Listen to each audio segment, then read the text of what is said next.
Il faut dire que je ne suis pas surpris. Mais à l'origine, elle a été déjà, elle enseignait la parole de Dieu depuis les années 96 comme étant laïque. Sa vocation ne commence pas par le fait qu'elle est devenue pasteur, mais c'est une vocation soutenue par un arrière-plan spirituel énorme. Tout le monde la voyait servante de Dieu et beaucoup l'ont prophétisé comme pasteur. Au point où beaucoup d'assemblées ont même voulu la prendre pour qu'elle vienne travailler chez eux. Mama Mouno, et quelqu'un vient à celui de réveillant, puis Mama Mouno a chorale et Séraphin. Parce qu'elle est grandie comme étant la maman de tous les enfants. Elle est charismatique de renommée. De par ses dons, elle animait plusieurs groupes de prière. Certains de mes parents ne voulaient pas que ce soit mon épouse parce qu'ils estimaient qu'elle était une magicienne. Comment est-ce que le Seigneur peut parler à une personne, peut donner des vérités, c'est évident et tout. Donc j'ai déjà habitué à son charisme. En tout cas, si la problème nous connaît, en tout cas, il y a des solutions à travers la prière.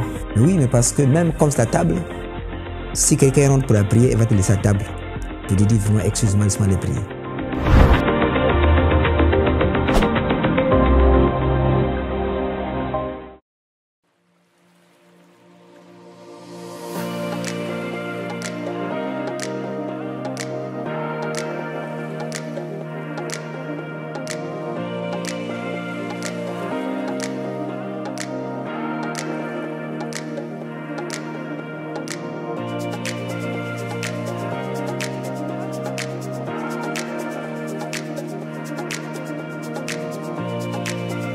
Nous sommes à Moussaka, au nord du pays, dans la cuvette. Il nous est arrivé dans son séjour à Moussaka de nous rencontrer à l'école. Jusqu'au collège. Du CP1 jusqu'à pratiquement en 4e, j'étais à Moussaka. Je suis revenu à Brazzaville. Je suis allé encore à Ouesso. Et après Ouesso, ben voilà, je suis revenu donc à Brazzaville pour le village.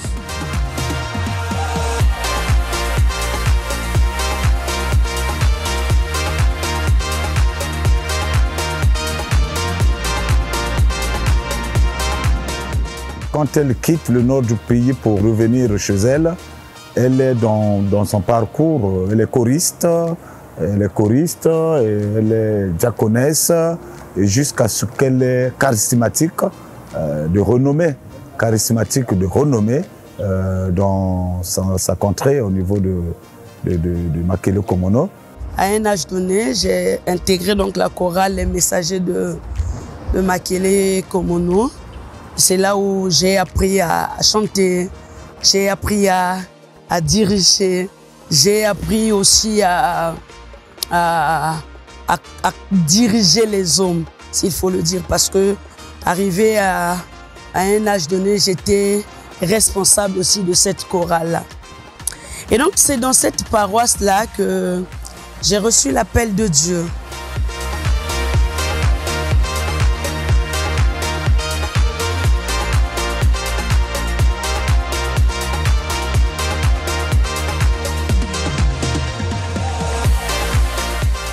Je reçois la révélation, vous pouvez imaginer, 18 ans, et je rentre dans le ministère à plein temps en 2007. En 2007. Mais entre-temps, j'ai passé le temps en tant que laïque, travailler bénévolement. La révélation vient de partout, de ce qu'elle est appelée à être servante de Dieu, pasteur. Et donc, ceux qui voient pasteur Marc Ouangoulou aujourd'hui, après beaucoup d'années, pense que c'est maintenant que c'est arrivé, mais il y en a qui l'avaient prédit il y a plus de 20 ans.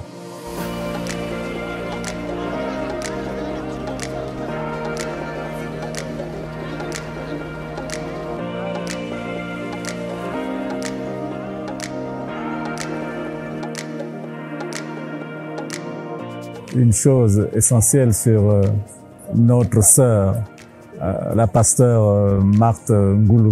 Nous la considérons toujours comme membre de la chorale Les Séraphins parce que c'est d'ici qu'elle est partie. C'est de la chorale Les Séraphins. à partir de Dolisie, j'ai commencé le ministère. J'ai commencé donc à la paroisse du Plateau. Après la paroisse du Plateau, 5 ans après, j'ai été affectée ici à Pointe-Noire. Et là où voilà, je suis en train de continuer avec le ministère. Donc j'arrive à Pointe-Noire, je suis à la paroisse de Mvumvu. De Mvumvu, je vais donc à l'école, à Brazzaville, à la faculté protestante de Mantimou, là où j'ai fait 3 ans. Et après 3 ans, je suis revenue donc exercer à Pointe-Noire, notamment à la paroisse du Plateau. La paroisse du Plateau, et après la paroisse du Plateau, voilà, je me retrouve à Yindoula, là où je suis.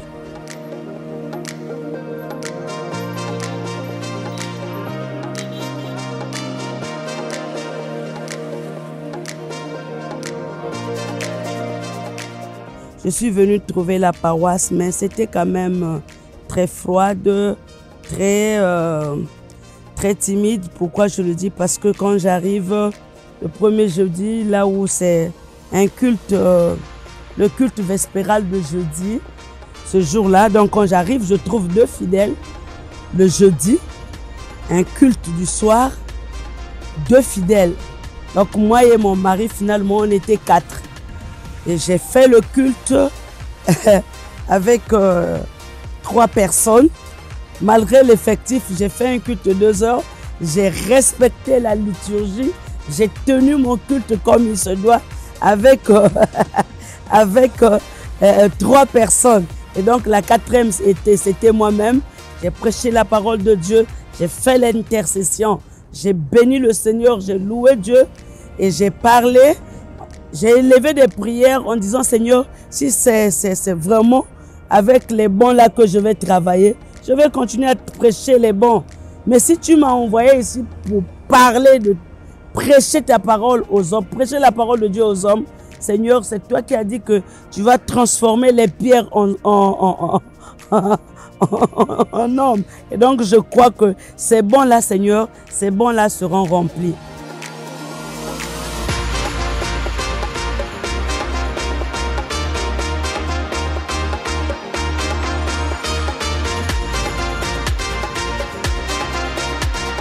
Il fallait donc bâtir les stratégies. J'ai pris donc 1 semaine de prière intense. Donc j'avais commencé avec 3 jours de jeûne et prière. Après les 3 jours de jeûne et prière, 1 nuit de prière. Finalement, Dieu a exaucé. Au cours de cette nuit de prière, on était presque 1000 fidèles. Incroyable mais vrai, 1000 fidèles. Et cette nuit-là de prière, Dieu a fait grâce, on a eu 57 convertis. Je ne sais pas si on peut le dire, hein, comme on dit souvent, un homme de Dieu. Hein. Elle, c'est une femme de Dieu. Nous avons travaillé ensemble. Il y a des nuits de prière que nous passions à l'époque, que nous passions même chez elle. Elle a une base charismatique, en don de prière, en don d'intercession. Alors voilà sa base. Intercesseur, elle est, prieur, elle est, charismatique comme au sens large, elle l'est.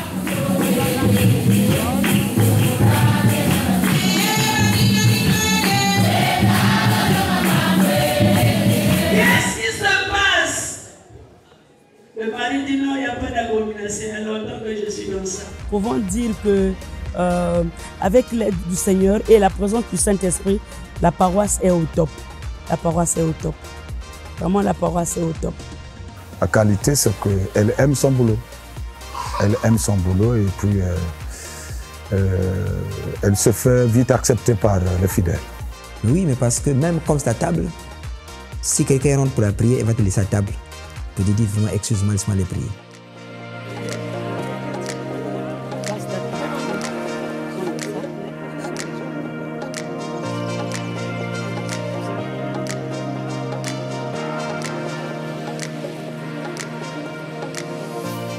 Dans chaque travail, il n'y a que la planification. Il y a l'heure du travail, il y a l'heure de la paroisse, il y a l'heure aussi de la gestion de la maison. D'ailleurs, si je ne prends pas soin de ma maison, comment je vais prendre soin de l'église? Si je n'arrive pas à prendre soin de la maison en tant qu'épouse, en tant que maman, comment je pourrais prendre soin des brebis de Dieu? Je dois commencer à Jérusalem. Mon Jérusalem, ma propre maison. Donc je le fais. Je sais comment jouer les deux. Je sais comment jouer les deux.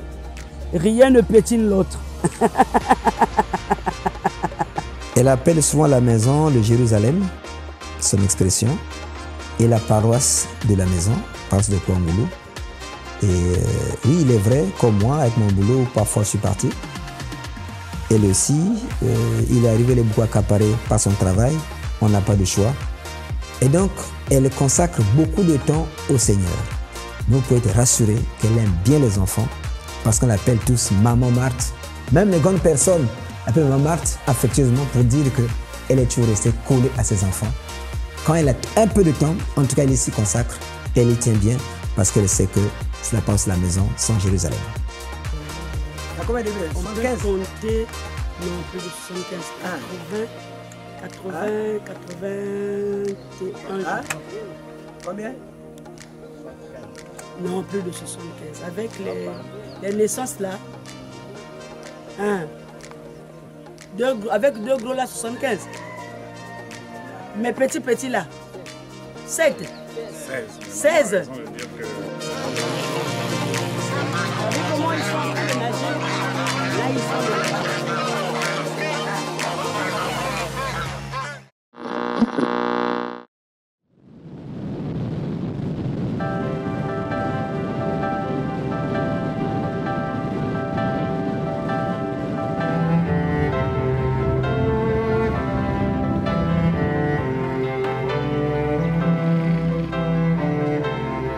Comme tous les enfants, mes parents m'ont montré donc le chemin de l'école de dimanche.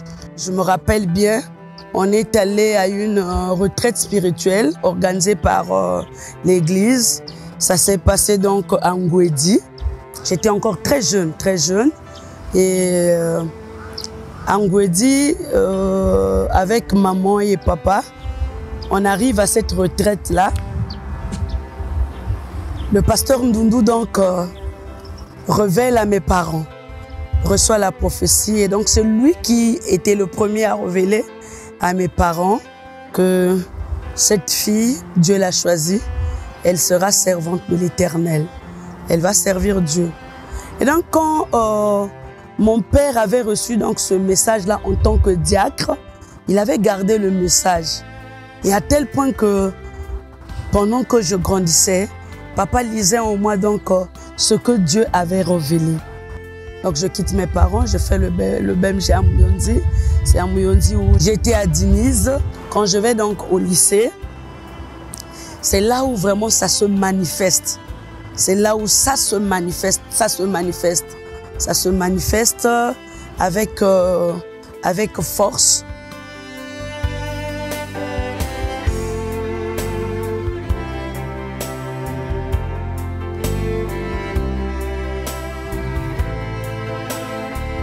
Quand j'avais eu le BMG, je me disais, je serai journaliste. Vraiment le métier que j'avais aimé. Je vais donc faire la série A pour être journaliste. Comme on le dit, hein, le plan de Dieu n'est pas le plan des hommes. Et finalement, je tombe donc malade. Je tombe malade. Et pendant que je tombe malade, je vais donc à Brazzaville pour les soins.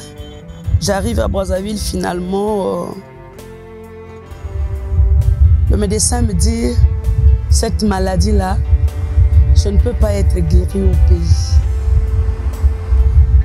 Tu imaginais, né d'une famille pauvre, le médecin m'évacue donc en Europe. J'ai dit clairement au médecin que je ne pouvais pas aller en Europe parce que je suis née dans une famille, ma famille est pauvre. Donc mon père et ma mère ne pouvaient m'envoyer donc en Europe pour me faire soigner. Le médecin, très soucieux de moi d'ailleurs, me dit, écoute, ne t'emmerde pas. Je veux regarder comment t'inscrire sur la liste des malades où l'État envoie en Europe.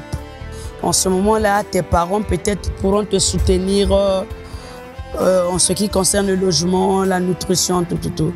J'ai dit au médecin, merci beaucoup pour le service, mais je ne peux pas. Je ne peux pas. Finalement, je repars au village. C'est là où j'ai eu à discuter avec mon père et ma mère. Malheureusement, les deux ne vivent plus. J'explique à papa, regarde ce que le médecin m'a dit. Mais toi, tu me dis que je vais servir le Seigneur. Dieu m'a choisi. Tu ne cesses de me le dire. Je ne cesse de voir les signes. Dans les rêves, les révélations venant par-ci, par-là, moi-même. Maintenant, si c'est Dieu qui t'avait dit que, tu me dis non, on avait révélé. Je me rappelle quand, paix à son âme, le pasteur Nounou aussi avait révélé. J'ai été, certes enfant, mais j'avais entendu. Quel est ce Dieu-là qui peut m'appeler, me demander de le servir avec cette maladie?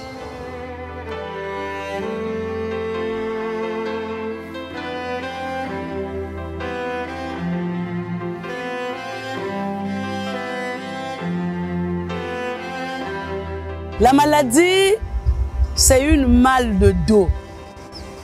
Et donc, mon dos avait un problème. Mais avec le mal de dos, écoutez, être pasteur demande à être debout. Être pasteur demande à intervenir, à faire des mouvements, à aller partout. Mais avec cette maladie-là, comment je vais faire? Est-ce que réellement, c'est Dieu qui avait parlé? Papa, si c'est Dieu qui veut réellement que je puisse le servir, et si réellement il m'a établi servante de Dieu, que je dois servir, ben il n'a qu'à me guérir dans cette maladie. Tu n'as pas l'argent pour m'envoyer en Europe. Tu me dis qu'il m'a appelé. Oui, j'ai accepté. Quelle est la conduite à tenir? Oh, mon père était un homme de foi avec ma maman. En ce moment-là, il me dit, maman, nous allons prier. Nous allons prier, nous allons prendre 3 jours de prière. Et donc, on avait pris 3 jours de jeûne et prière avec mes parents. Dans ma prière, je disais à Dieu, Seigneur, si c'est toi réellement qui m'as choisi pour te servir, je te bénis parce que tu sais dans quelle famille tu m'as envoyé. Né pauvre. Aujourd'hui, il faudra que j'aille me faire opérer en Europe. Je ne peux pas aller en Europe charnellement, mais je veux que toi, tu puisses m'amener en Europe spirituellement.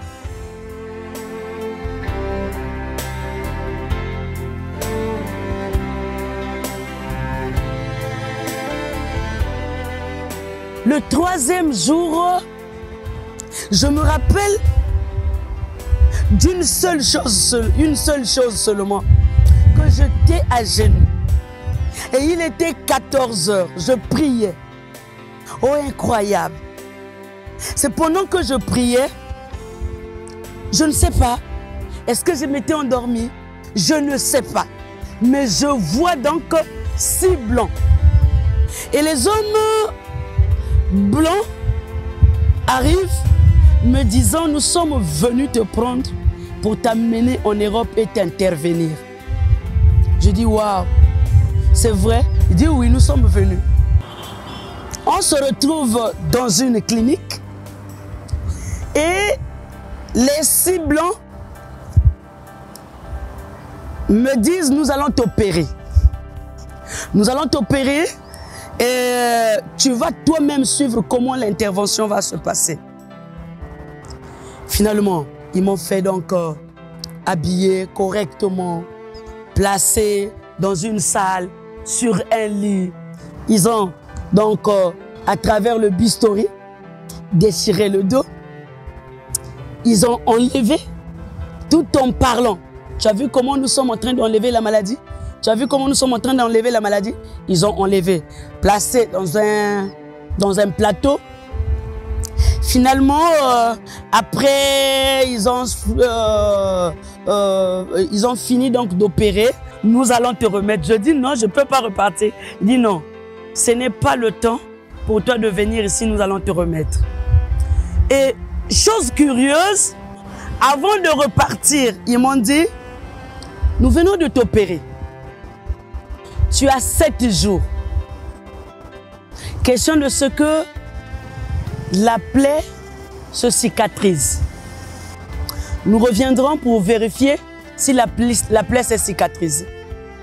Le temps que tu es là, tu es sous traitement. Tu ne vas pas manger le manioc. En tant que Congolais, si tu ne manges pas le manioc, c'est grave. Tu ne manges pas le manioc, tu te laves pas à l'eau froide, tu ne soulèves rien qui pèse parce que tu as encore la plaie. Après cela, je me réveille. Je dis, mais je ne dormais pas. Mais j'étais à genoux. Mais d'où vient que je me retrouve sur le lit? J'ai sauté de joie. J'ai chanté, j'ai béni le nom de l'Éternel. Pendant que cela se passe, mon père et ma mère sont au champ. Et donc, du retour des champs, j'explique donc ce que j'avais vu aux parents. Mon père avait déjà compris que c'est Dieu qui m'a visité. Il a rendu grâce, il a prié, maman a prié. Et mon père m'a dit, tu dois respecter strictement ce qu'on t'a demandé. Finalement, ne t'emmerde pas, j'étais le gros bébé de la maison. Tout c'était les parents qui faisaient.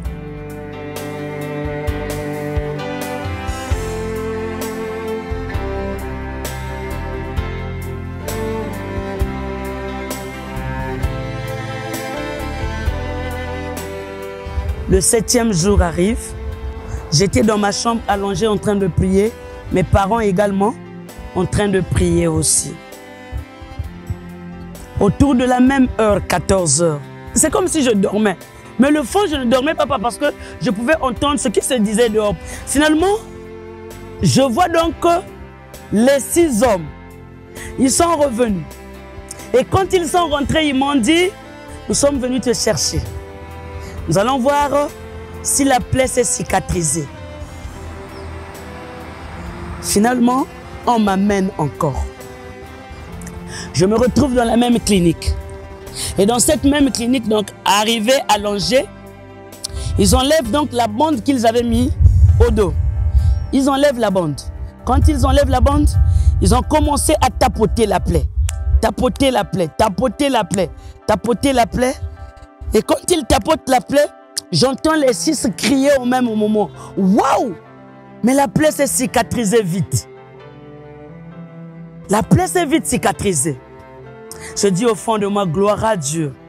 Et donc, parmi les 6 blancs, un blanc me dit, désormais, tu es une femme comme toutes les autres femmes. Tu seras mariée, tu auras des enfants et tu pourras servir le Seigneur. Tu pourras remplir la mission qu'il t'avait donnée. Finalement, ils m'ont dit, bon, en ce moment-là, nous pouvons aller te remettre. Je dis, jamais, la plaie s'est cicatrisée, non, je peux rester ici. Je dis, non, non, non, non, non, tu dois repartir. Ce n'est pas encore le moment. Non, il est merveilleux, le Seigneur, très merveilleux. C'est vrai que débordé de cette joie, je chantais un cantique.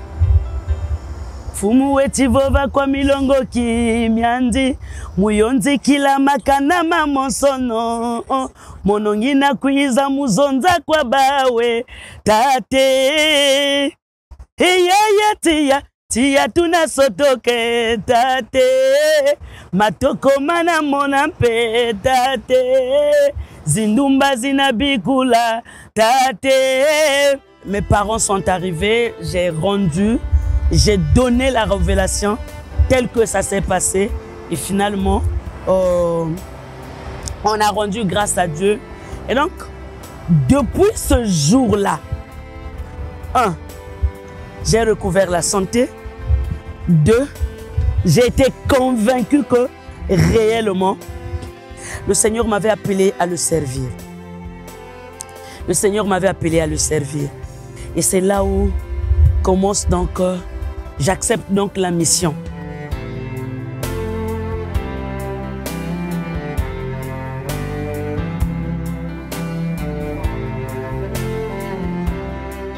Ça, c'est, on dirait, le problème de l'administration de l'Église, des principes de l'Église et des barrières aussi qui ne facilitent pas la vocation de certaines personnes.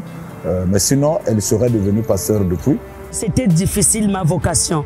C'était tellement difficile. Et j'avais commencé à introduire les dossiers depuis chez moi, d'abord au village. En 86 a échoué. En 94, ça n'a pas marché. En 96, ça n'a pas marché. En 2000, je me suis dit, bon, finalement, j'abandonne. J'abandonne, ce n'était pas donc la vérité. J'abandonne. Je quitte donc le village pour Dolisie en 2002-2003. Et quand je commence à travailler, c'est là où, finalement, Dieu pense que le temps est arrivé de laisser le travail et rentrer dans le ministère à plein temps. Et là aussi, j'avais refusé. Je me suis dit non, j'ai trouvé mon job. Ici, on me paye bien. Je ne vais plus parce que j'ai essayé de forcer. Ça n'a pas marché. Je continue donc avec mon job.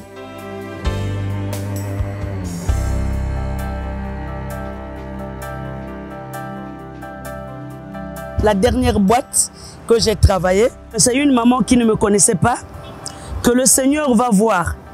Et le Seigneur, en allant révéler donc à cette maman-là, donner le message à cette maman, il donne mon nom et mon prénom. Quand la dame arrive, il dit, je suis en train de chercher une personne que je ne connais pas. Mais elle s'appelle Marthe Bungoli. Même pas Marthe quoi, qui est mon mari, mais il m'appelle par mon nom de famille. Ceux qui étaient avec moi dans la boîte ne savaient pas que je m'appelais Bungoli. Elle se présente à moi, je cherche Marthe Bungoli. Je dis, qui t'a envoyé? Et non, en tout cas, j'ai un message pour elle. Je dis, elle était là, elle est partie. Elle était là, elle est partie. Quelque temps après, j'ai dit, mais pourquoi je le fais? J'ai dit, oui, maman, rentrez. Elle rentre. On s'assoit donc dans mon bureau.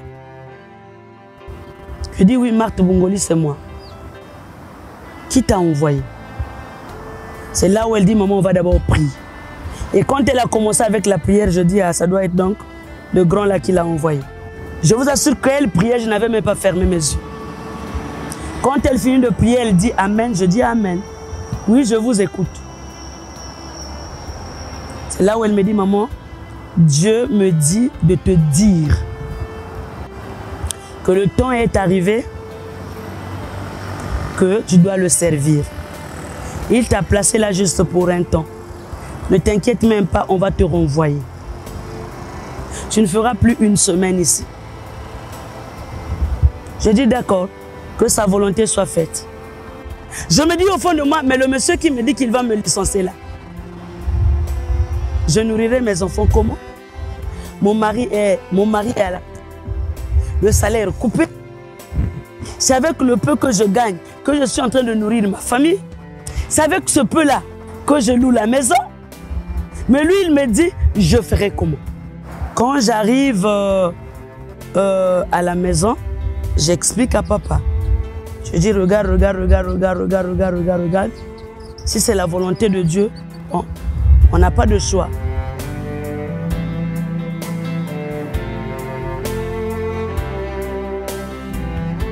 Le lendemain matin, j'arrive au boulot. C'est la lettre de licenciement. Ça n'a même pas fait une semaine, c'est la lettre de licenciement. Et après donc la lettre de licenciement, on se dit, bon, on attend que cela puisse se réaliser. Ne t'emmerde pas, Dieu est Dieu. Hein. Ce n'est pas le lendemain matin qu'on m'a appris. Ce n'est pas le lendemain.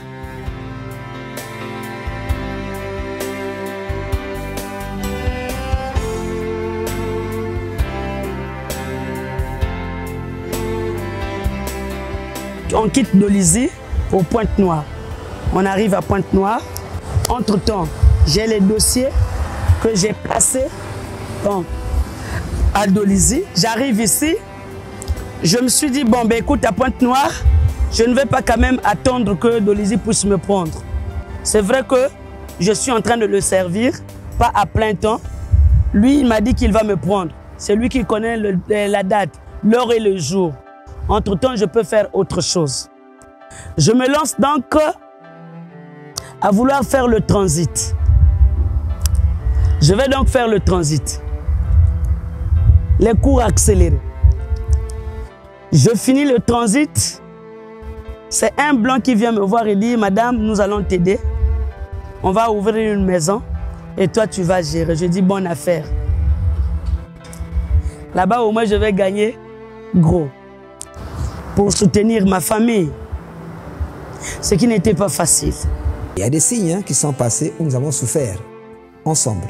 Vous imaginez par exemple qu'elles viennent payer à Pointe-Noire les makwala, comme on le dit, de la poisson fumée, 3 paquets sortis du même cuvette pour 3 personnes.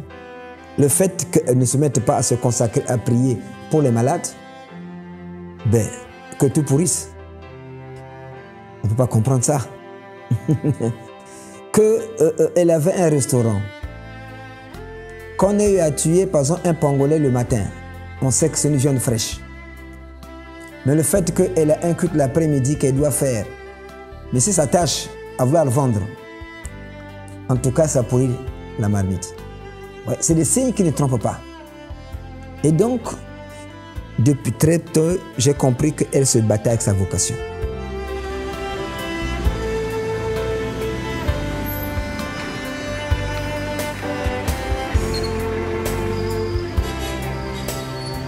Je reçois l'appel de mon frère depuis Brazzaville. Il me dit, je suis allé à la prière. J'ai prié avec le pasteur Jacques Miekontima, paix à son âme. Le pasteur Jacques Miekontima m'a dit, tu as une sœur. Cette sœur s'appelle Marthe. Le Seigneur a un plan dans sa vie. Elle est servante de Dieu. Ce qu'elle est en train de vouloir faire là, Dieu n'est pas avec elle. Mais je veux la voir demain ici à Brazzaville. Demain. Je dis, mais il veut me voir, pourquoi? Moi, je n'ai pas un problème. Je n'ai pas refusé de servir Dieu. Je place les dossiers. On ne me prend pas. Je fais quoi? C'est mon mari qui m'encourage. Il dit, va. On ne refuse pas l'appel. Va écouter. Quand j'arrive donc à Brazzaville, avec le grand frère, on arrive chez le pasteur Miekontima. Quand on arrive chez le pasteur Miekontima, c'était grave.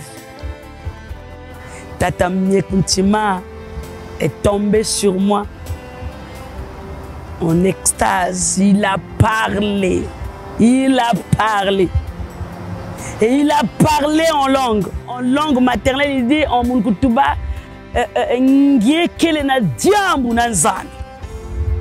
attention, ngeme kuma mutindu Jonas. Ina vanda kwenda kima, mentangu melunga. Kanange sala kisalu ya tatanzami vengeke na jambu na tatanzami. J'ai dit, mais papa, je n'ai pas refusé. C'est pas moi. C'est l'église. Je fais comment? Il dit, le Seigneur m'a demandé de te dire, le temps est arrivé, la porte est ouverte. Tu dois commencer à travailler pour lui. Je dis, mais je travaille. Entre-temps, j'étais consacrée diaconesse. Je dis, mais en tant que diaconesse de l'église, je travaille, je chante, je dirige la chorale. Quand il m'a pris, impose les mains. Et après, quand je quitte Brazzaville, j'arrive le lendemain matin, on m'appelle de Dolisie. On était donc 8 à déposer les dossiers au niveau du consistoire. On a envoyé les dossiers à Brazzaville. Brazzaville a retenu 4. Et donc, dans les 4, j'étais la seule femme. Chaque fois que certains pasteurs me posaient la question, mais vous ne pensez pas que votre femme devrait travailler à l'église, ça va vous déranger? Tu dis non, non, c'est plutôt vous qui ne voyez pas à temps.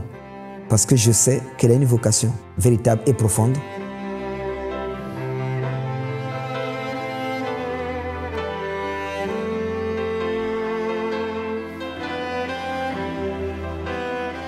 15 ans, 20 ans après, pourquoi pas 30 ans, nous venons nous retrouver à Brazzaville alors qu'elle arrive à Mantimou pour des études scolaires. Je ne la reconnais plus, mais elle se souvient de moi. Donc autour d'un repas, après le culte que nous avions fini de manger, elle me pose directement la question. Ce n'est pas Guy Mongonza que je connais. Je dis tiens, celle-là me connaît nommément. Et quand je tâtonne pour la reconnaître, elle dit seulement que attends, ne dis pas que tu ne reconnais plus Marthe Kwangula Mosaka. Je dis ah bon. Nous l'avons encouragée même à beaucoup lire, faire des recherches afin qu'elle parte au niveau de Mantimou. Lorsqu'elle se retrouva justement à Mantimou, à la faculté théologique protestante, là-bas justement, elle a soutenu, donc elle a obtenu une licence en théologie, option missiologie. Et ce jour fut un grand jour pour notre amour, parce que j'ai amené beaucoup de mes amis officiers supérieurs de l'armée dans la salle. Dans le lot, il y avait même un professeur d'université parmi les assesseurs et que tout le monde craignait. Le nom m'échappe aujourd'hui, mais tout le monde le craignait.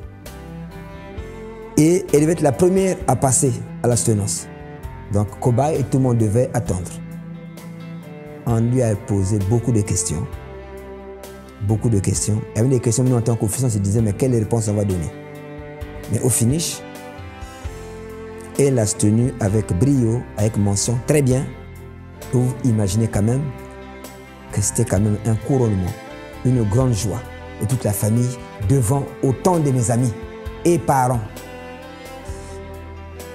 À ce moment-là, justement, c'était l'école, la licence, donc on voyait la photo, voilà. C'est la photo de la soutenance. La joie est grande. Les mots me manquent même parce que je ne pouvais pas imaginer que j'allais finir tel que je l'ai fini aujourd'hui. Mais grâce soit rendue à Dieu, lui qui connaît le cœur de la vie de tout un chacun. Voilà ce que je peux dire. Je m'attendais à ce qu'elle réussisse, mais pas quelque chose sont passés. Je peux dire qu'une fois de plus, le Seigneur fait de grâce. Une fois de plus, ce qu'il a dit s'accomplit toujours. Et pour avoir connu sa vocation, ceci n'a été que le couronnement de sa vocation. De sa vocation. Donc je ne peux être que très enchanté. C'est un sentiment de joie et de satisfaction, dans la mesure que pendant des années, j'étais à la recherche d'un dauphin, surtout en ce qui concerne l'histoire contemporaine au niveau de l'église évangélique du Congo. Elle est la première, donc je crois qu'elle sera là bientôt. Personnellement, je pense que dès octobre 2019, elle doit revenir au master. C'est vraiment mon souhait.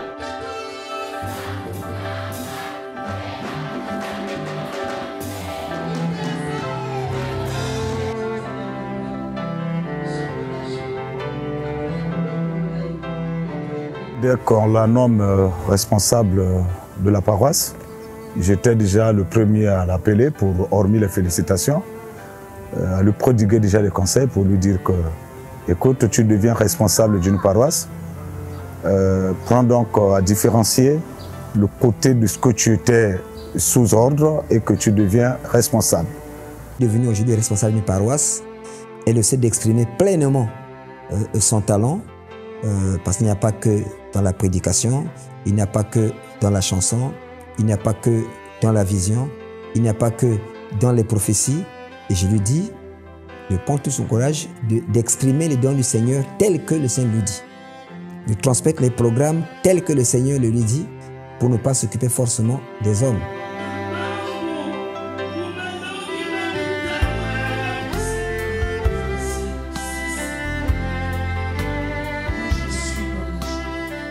Mon rôle, justement, c'est discuter souvent avec elle dans le cadre de la préparation de ses prêches et échanger quelquefois sur des idées et pourquoi pas beaucoup plus critiquer à la fin d'une prêche. Où est-ce que j'ai pensé, parfois on peut avoir plus de temps, où est-ce que j'ai pensé qu'on pouvait un peu plus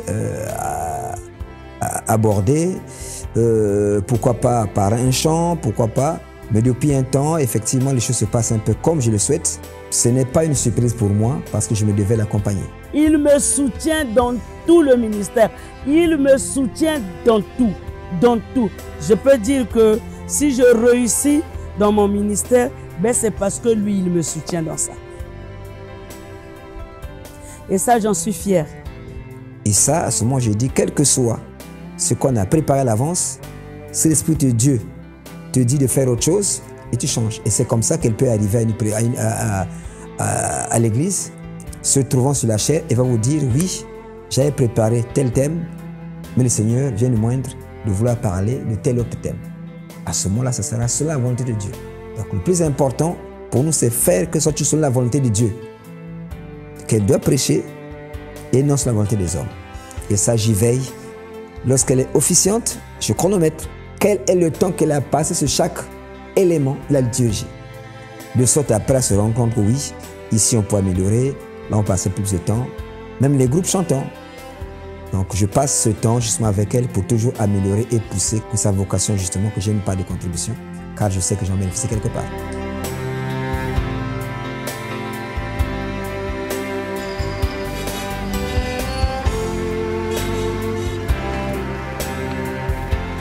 Quand il vient m'épouser, mon père, paix à son âme, lui dit, ma fille, je l'ai déjà mariée à un homme.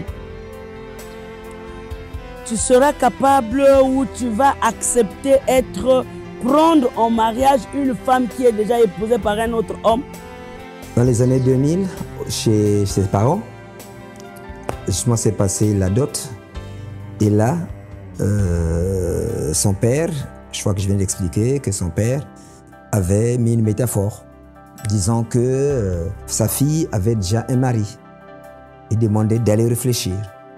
Et ne te fais pas ça créer des problèmes avec la famille de mon mari, donc ses parents qui l'avaient accompagné le jour même de ma dot. Ses parents se sont levés, comment tu ne nous as jamais dit la vérité que ta femme était déjà épousée, il avait déjà un homme, et bien voilà, tu nous amènes, tu nous mets devant des situations difficiles. Comment nous allons donc payer la dot du premier homme? Mon mari dit à sa famille, en tout cas, j'ai pris la décision, même s'il y a des amendes à payer, je vais payer les amendes. J'aime ma femme, je vais vivre avec cette femme. Et avec mes parents, m'ont harcelé pour dire, voilà, tu nous amènes des aventures, la fille est déjà mariée, qu'est-ce qu'il te faut et tout. J'ai dit heureusement que j'avais le courage des gamelles de formation militaire dans le sang, sinon je reculais. J'ai dit qu'il vente, qu'il neige, quoi qu'arrive, moi, je ne recule pas, je dois avancer. Et finalement, quand ils arrivent avec ses parents, ses parents ont dit, nous allons payer l'amende, même si la femme a été déjà dotée, nous allons rembourser la dot du premier mari. Nous sommes décidés à prendre la femme, nous l'aimons, et puis voilà. Et à ce moment-là qu'on arrive, il attend le verdict. Qu'est-ce que vous dites? J'ai dit, je tiens. Mais il faut qu'on sache finalement son mari, que faut-il faire? Ils disent, son mari, c'est Jésus. C'est Jésus. C'est là où mon père dit non. En fait, elle n'est pas mariée à un homme, mais elle est mariée à Jésus. C'est son premier mari. Et donc, si je vous ai posé cette question, c'est dire que si vous prenez ma fille en mariage, sachez que elle est mariée déjà à Jésus, à Dieu. Et donc, vous devez la laisser la liberté de servir le Christ comme il avait l'habitude de le faire. Et son père a dit, tu as pris l'engagement d'accepter de cohabiter avec son premier mari qui est Jésus. Ça retient qu'elle grandit comme ça.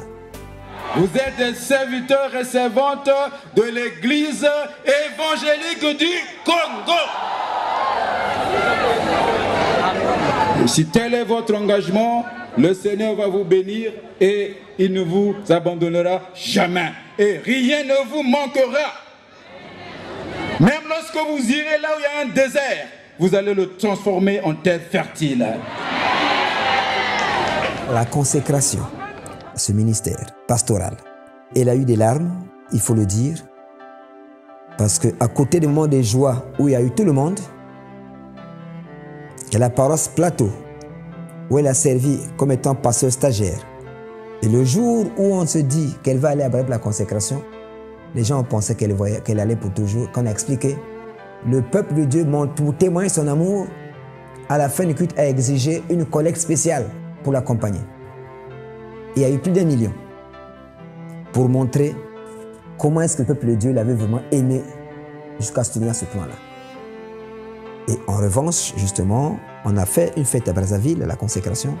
Arrivé ici, on a décidé d'appeler tout le peuple de Dieu, la paroisse Plateau, y compris tous les groupes, parce qu'on s'est dit, tout le peuple de Dieu a accompagné, justement pour la consécration. Mais là, quand j'ai revu mon épouse, il y a eu quelques larmes aux yeux.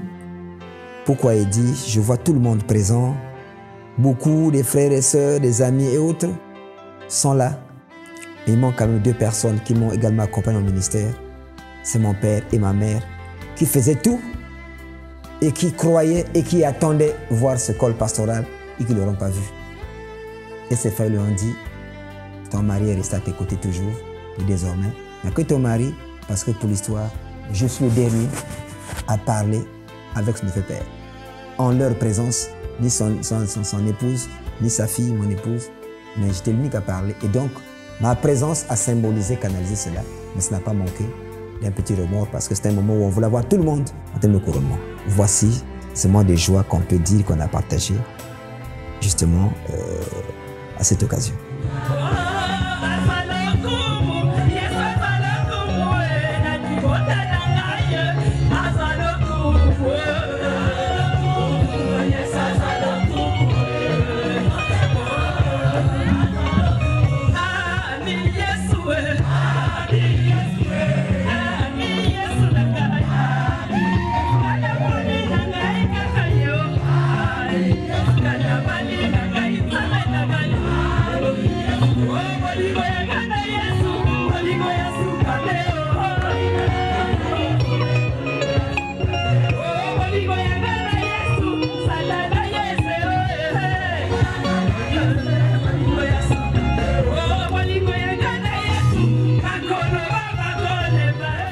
L'autorité s'avère nécessaire autour de ceux que tu administres, ceux que tu diriges. Et ensuite, la précision dans les programmes. La précision dans les programmes, la bonne collaboration avec les collègues que tu diriges, parce que être leader n'est pas que tu as mérité ou que tu es plus que tous les autres, mais c'est une grâce que tu as reçue et tu devras donc partager ta vision avec les autres pour faire équipe. On ne peut qu'avoir des bonnes impressions pour elle au regard de l'ascension que Dieu a fait pour son ministère.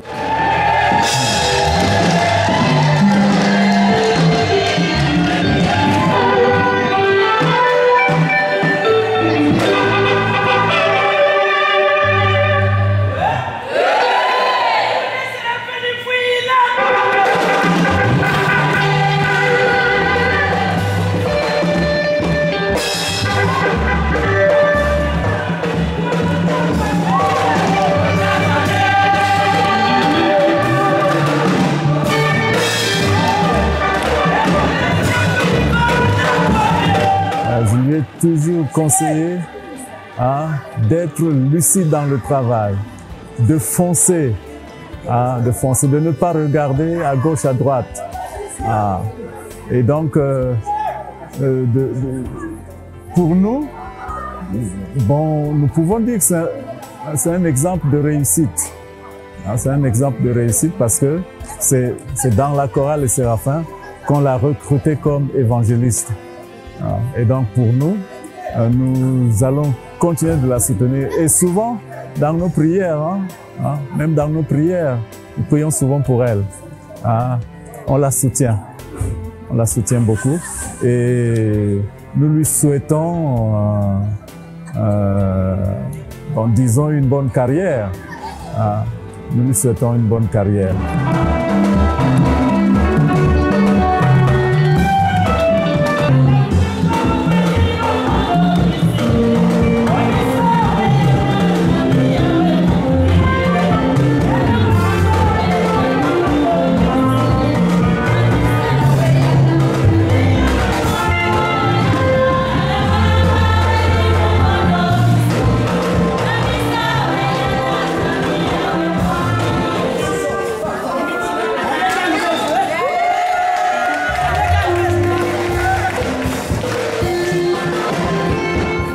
kaya ku wa fi bayin bazonji surtout betni ku mwangisa ba misa pilia o yandi pilia en kang ma kutenta kaka yisu pour ça kana ka tsalia.